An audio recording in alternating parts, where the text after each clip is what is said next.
অনেক কিছু প্রয়োজন হলেও এখন সহজে পাই না। অনেকবার বলার পরেও সেটা পাওয়া হয় না, অনেকবার বলতে হয়। আর অনেক বছর পর এটি আমি পড়ছি। আগে আসসালামু আলাইকুম, বেলা শেষের পক্ষ থেকে আমি শিমুল আবার আজকে নতুন একটি ভিডিও নিয়ে আপনাদের মাঝে হাজির হলাম। আশা রাখি আল্লাহর রহমতে আপনারা সবাই ভালো আছেন। আলহামদুলিল্লাহ, আমরা এখন পর্যন্ত ভালো আছি। তো আজকে সকাল সকাল ভিডিওটি শুরু করেছি। আর এই যে দেখতে পাচ্ছেন আমার হাতে চা। সকালে নাস্তা করে আমার জন্য আমি শুধু 1 কাপ চা নিয়েছি, কারণ আমার ঘরে আমরা তিনজন, আমি, আমার ছেলে আর আমার হাজব্যান্ড।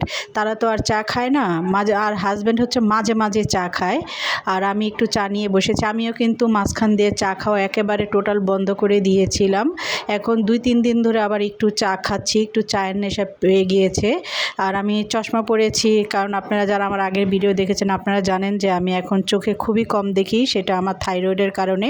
আর এখন ইদানিং চশমা পরেও আমি অনেক লেখা মোবাইল ইউজ করতে পারি না, খুব সমস্যা হচ্ছে, চোখের ডাক্তার আবার দেখাতে হবে। আর এখানে চা খেতে খেতে আমি এক আপুর ভিডিও দেখছি। আর এখানে ছেলে পড়াশোনা করছে, সে একটা সারাংশ পড়ছিল, সেখানে একটা মজার চ্যাপ্টার ছিল, সেটা সে আমাকে একটু বলছিল। আর তার তো বেশি দিন নেই পরীক্ষার, আর প্রায় 7-8 দিনের মতো এইচএসসি পরীক্ষা আছে। সবাই তার জন্য দোয়া করবেন, আল্লাহ যেন আমার বোনের ছেলে আর সবার পরীক্ষা যেন খুব ভালো হয়। আর এটি ছিল দুপুরবেলা আমি কিন্তু রান্না বান্না সব শেষ করে ঘর দুয়ার সব গুছিয়ে নিয়েছি। আর এখানে যে ছেলের জোহরের নামাজ পড়ে, মসজিদ থেকে নামাজ পড়ে এসে সে এখন কোরআন শরীফ পড়তে বসেছে। আর এই যে আমার গাছগুলো, যারা আগের ভিডিও দেখেছেন, এই গাছটা তো আমার ছেলের কলেজ থেকে এনেছিলাম, তারা যারা দেখেছেন তারা তো জানেন। আর এই যে পাথর দেখতে পাচ্ছেন, আমাদের বাড়ির নিচতলায় পাশের অ্যাপার্টমেন্ট হচ্ছে, তারা পাথরের দিয়ে কাজ করছিল, সেখান থেকে আমি কিছু পাথর এনে গাছের নিচে দিয়েছি, আমার খুব ভালো লাগে। আর এই যে এটা দেখতে পাচ্ছেন বাবুই পাখির বাসা। এটি হচ্ছে ছেলের যখন কলেজে মডেল টেস্ট চলছিল তখন আসার সময় বাসে যখন কাকরাইল কাউরান বাজার, তখন একটা বাচ্চা 100 টাকা করে বিক্রি করছিল। এটা অনেক দিন আশা ছিল আমি এটা নিব, তাই এটাও নিয়ে এসেছি, 100 টাকা নিয়েছে। আর এই যে আমার দেখতে পাচ্ছেন গাছগুলো, এগুলো খুব অল্প অল্প করে বড় হচ্ছে। আর এই তো ছেলে পড়ছে। আজকে আপনাদের আমি একটা জিনিস দেখাবো, সেটা হচ্ছে ঘড়ি আর ব্যাগ।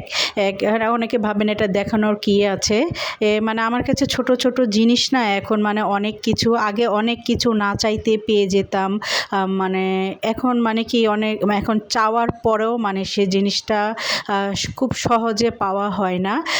পরিস্থিতি যখন যেটা যেভাবে কাজ করে, আগে দেখা যেত আমার যেটা দরকার থাকতো না বা যেটা শিশিরের বাবার চোখে পড়তো সে আমার জন্য নিয়ে আসতো।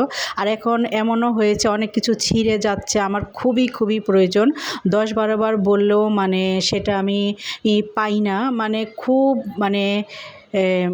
সেটা আপনাদের সাথে আমি শেয়ার করবো। এই যে দেখাচ্ছি, এই যে ব্যাগটা দেখতে পাচ্ছেন, এই ব্যাগটা আমি বাইরে ছেলে কলেজে গেলে ইউজ করি, তাছাড়া আমার অন্য কোনো সেভাবে ব্যাগ নেই। এই ব্যাগটা কিন্তু কিনেছিও অনেক দিন হয়েছে, ছেলে যখন ম্যাট্রিক পরীক্ষা দিবে, ম্যাট্রিক পরীক্ষার আগে এটা রাজধানী থেকে আমি 500 টাকা দিয়ে কিনেছিলাম এই ব্যাগটা। তাহলে চিন্তা করেন আজকে কত দিন হয়েছে এই ব্যাগটা আমি ইউজ করছি। ব্যাগটাও নষ্ট হয়ে গিয়েছে, ছিঁড়ে গিয়েছে, কালারটা নষ্ট হয়ে গিয়েছে। দেখা যায় যে বাইরে কলেজে গেলে বা একটু কোচিংয়ে গেলে ব্যাগটা নিতেও খুবই খুবই লজ্জা লাগে। অনেকবার বলেছি যে আমার একটা ব্যাগ দরকার, আর সেভাবে টাকাও দিচ্ছে না, আবার আমিও কিনছি না। আর আমি কোথায় টাকা পাবো বলেন, সে যদি আমাকে টাকা না দেয় সে টাকা আমি কোথায় থেকে পাবো? তাই এখন আবার ছেলের তো পরীক্ষাও এসে পড়েছে, তার তো জুলাই 2 তারিখ ফাইনাল এইচএসসি পরীক্ষা শুরু হবে। তাই ব্যাগ একটা ব্যাগ না হলেই না। তখন আবার ছেলের ঘড়ি দরকার ছিল, কারণ আপনারা জানেন যে এবার এইচএসসি পরীক্ষায় ডিজিটাল ঘড়ি নেওয়া একেবারে বন্ধ, অ্যানালগ ঘড়ি নিতে হবে, ওই যে কাটা ঘড়ি বা 1-2 বসানো সেই ঘড়িটা। আর আমার ছেলে এই ঘড়িটা ইউজ করে না, তো সে সেরকম টাইম বুঝতে তার খুব দেরি হয়। কিন্তু এটা হচ্ছে শিক্ষামন্ত্রীর নির্দেশনা যে কাটা যুক্ত ঘড়ি কেন্দ্রে নিয়ে যেতে হবে, কোনো ডিজিটাল ঘড়ি নেওয়া একেবারে নেওয়াই যাবে না, যারা নিবে তাদের হাত থেকে খুলে ফেলবে। তাই ঘড়িও এনেছে। আবার আমি বলেছিলাম যে আমারও একটা ঘড়ি দরকার, আমার জন্য একটা নিয়ে এসো। ও মানে আমি কিন্তু আগে খুবই ঘড়ি পরতাম, বিশেষ করে আমি বেল্টওয়ালা ঘড়ি পরতাম, আমার খুবই পছন্দের ছিল। বলতে গেলে অনেক অনেক বছর পর আমি এই যে ঘড়ি এখন পরবো, কারণ দেখা যায় টাইম দেখতে হলে বারে বারে ব্যাগে থেকে মোবাইল বের করা মানে ভালো লাগে না। তাই ছেলের বাবাকে আমি গতকাল বলেছিলাম যে ছেলের একটা ঘড়ি লাগবে, পাশাপাশি যেন আমার জন্য একটা ঘড়ি নিয়ে আসে। তাই সেটাই আপনাদের সাথে আমি একটু শেয়ার করব। এই যে ব্যাগটা দেখতে পাচ্ছেন, এই ব্যাগটা এনেছে। কত দিয়ে এনেছে না এনেছে সেগুলো আমি জিজ্ঞাসা করি নাই। আর সে কখনো যদি কোনো কিছু আনে আমি কখনো জিজ্ঞাসা করি না, আমার এই জিনিসগুলো একদম ভালো লাগে না। মোটামুটি ব্যাগটা ভালো আছে। আমার যে আগের ব্যাগটা সেই ব্যাগটারই কালার, কিন্তু এই ব্যাগটার ভিতরে না অনেকগুলো পকেট, এটা আমার খুবই ভালো লেগেছে। আর আমার ব্যাগে কিন্তু আগে প্রায় 3টা পকেট ছিল, আর 2 সাইডে মানে ছোট, মানে দেখা যায় ওই যে কাঠ ঢুকানো যায় এরকম ছিল। আর এই ব্যাগে কমপক্ষে মানে 6টার মতো পকেট আছে, যে দেখতে পাচ্ছেন পিছনে সামনে। আবার একটা বড় বেল্টও আছে, সেটাই আপনাদেরকে দেখাচ্ছি। আর এটার যে চেনের যে মানে চাবিটা সেটাও কিন্তু খুবই ভালো, মানে মজবুত হেভি আছে। আমার আগের ব্যাগের চাবিটাও কিন্তু মজবুত ছিল। আর এই যে ঘড়িটা দেখতে পাচ্ছেন, এই ঘড়িটা আমার জন্য এনেছে। আমি এরকম ঘড়ি কখনো পরি নাই, আর আমার এরকম ঘড়ি মানে ভালোও লাগে না। আমি মানে বেল্টওয়ালা ঘড়ি আমার স্টুডেন্ট লাইফ থেকে আমি পছন্দ করি। কালো বেল্ট বা খয়েরি কালার বেল্ট আমার বাবা আমাকে এনে দিত, আমি প্রচুর ঘড়ি পরেছি। এই ফার্স্ট আমি এরকম চেনওয়ালা ঘড়ি পরবো।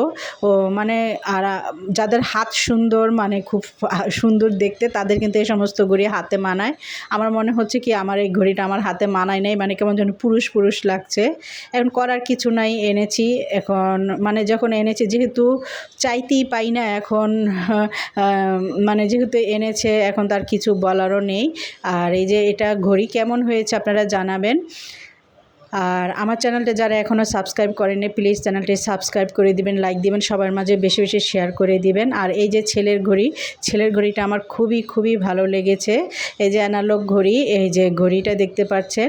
আর এই যে আরেকটা ঘড়ি, এটা মানে অনলাইন থেকে অনেক আগে অর্ডার দিয়েছিল, কিন্তু ছেলে এই কাটা দেওয়া না, এই ঘড়িটা আবার ভিতরে কাটা দেওয়া, এটা আবার ছেলে বলে যে আম্মু এটা পরীক্ষার সময় আমার ইউজ করতে মানে খুবই সমস্যা হবে। আমি কারণ যেহেতু সে ঘড়ি কি পরে অভ্যস্ত না, আর এটা আমি রেখে দিয়েছে। আমার ইচ্ছা আছে এটা আমার বোনের ছেলেকে আমি দিব। আর এই যে দেখতে পাচ্ছেন, এটা ছেলের আগের ঘড়ি, ডিজিটাল ঘড়ি। এই ঘড়িটা যদি নিতে দিত তাহলে কিন্তু আমি অন্য ঘড়িগুলো আনাতাম না। যেহেতু এই ঘড়ি নিতে দিবে না, তা এখন তো ছেলের টাইম দেখতে হবে, তাই ঘড়িটা আনালাম। আর ঘড়িগুলো কেমন হয়েছে অবশ্যই আপনারা কমেন্টে জানাবেন। আজকে ভিডিওটা এখানে রাখি। সবাই ভালো থাকবেন, সুস্থ থাকবেন, যে যার স্থান থেকে নিরাপদে থাকবেন। আল্লাহ হাফেজ, আসসালামু আলাইকুম।